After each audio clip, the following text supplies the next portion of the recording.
So, bababa ako ngayon Katsingtaw. Sana hindi ako malate. Kasi ano pa naman 10:24. Kailangan ko magmadali.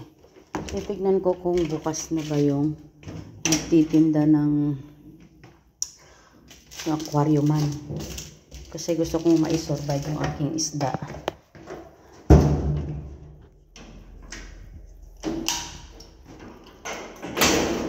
Gusto kong i-survive yung mga isda ko. Kasi naaawa ako. So, kailangan kong sana bukas na sila. Para naman makasurvive. So, tingnan nyo naman yung binababa ko. 3rd floor kasi kami. Tapos, walang ano. Yan. So, ito yung lalakarin ko.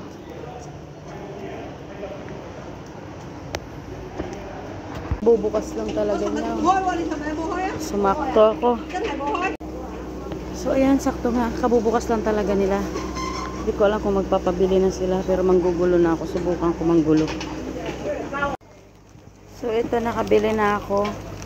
Ito yung kailangan ko para ilagay ko sa aquarium. So, ayan nga mga Katsingtaw. Ako'y nakabili na. So, kailangan ko rin tumakbo pabalik ng bahay. Kasi, yung oras ko, hinahapon ko rin.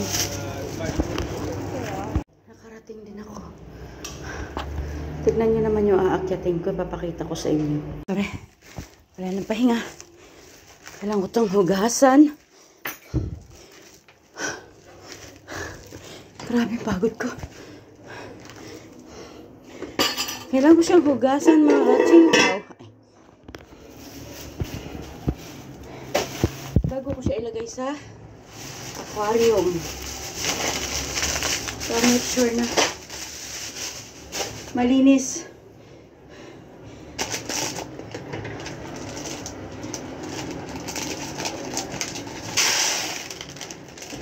So, wala na ako pang bus card ngayon. Kasi yung 50 na yun, pang bus card ko dapat. So, naawa ko sa mga isda ko talaga. Kailangan ko silang i-survive.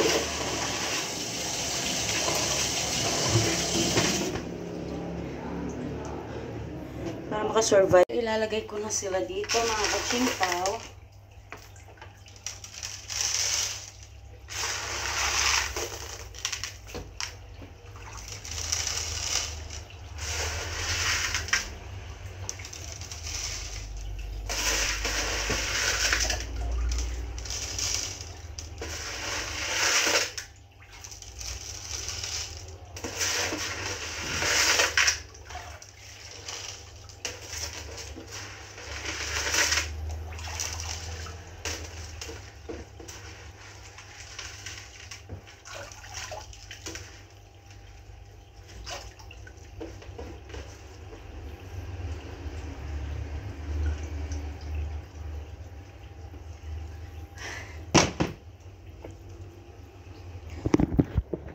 So, ayan.